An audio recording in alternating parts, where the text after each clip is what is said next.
Okay?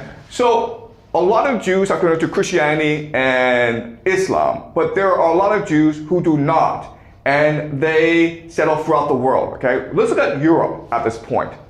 So what's happening in Europe is that Europe is becoming more and more Christian, but the Jews are allowed to stay.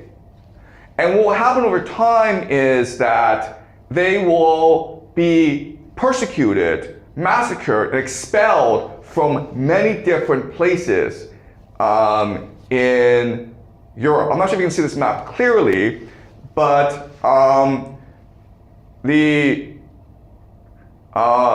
circles, okay, are places where there was at least one Jewish expulsion. So this is a terrible time for the Jews because they settle in on a place, they're trying to practice religion, and then after they've settled in, they're expelled by the people. So what does happen? Okay, well, what's happening is that the Jews come to an arrangement with the European nobility. Okay, and there's a deal, there's a contract that's not written down, but it's understood. Basically, what the Jews agree to is they become slaves to nobility. Okay, because in the Christian religion, you're not allowed to charge interest. You're not allowed to make bank loans to peasants and charge interest. But that's the most profitable business you can get into, right? So you, as nobles, can't do it. What do? Well, you get the Jews to do it for you.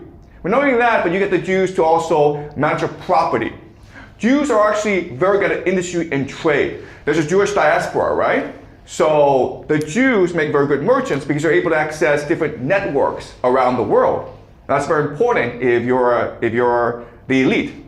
Also, the Jews can make loans to you for wars and stuff. Okay? And Jews are very good at finance. They're very good at medicine. Okay, so the Jews become very independent. They become a very important part of the European economy. Okay, and the last reason, which is the most problematic, is that the Jews are kept around as a scapegoat. Okay, so in our society we have poor people. Why? To put fear into people, right? If you don't work hard in school, if you don't make a lot of money, you end up like poor and homeless, right? Well, in Catholic Europe, the Catholic Church is in charge at this point. The Catholic Church wanted to keep Jews around to scare the Christians and say, hey, if you don't believe in Jesus, you're not like the Jews, okay?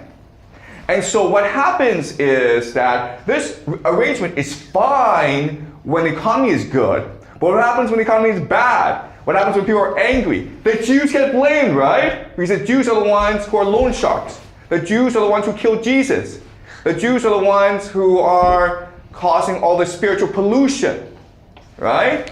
And so this is the implicit contract made between the Jews and the European nobility. You're allowed to stay and make a lot of money, but when we need a scapegoat, you get blamed and you have to leave, okay? Or possibly get massacred as well. So it's a terrible, terrible deal for the Jews, but they keep it because they want to practice their religion, okay?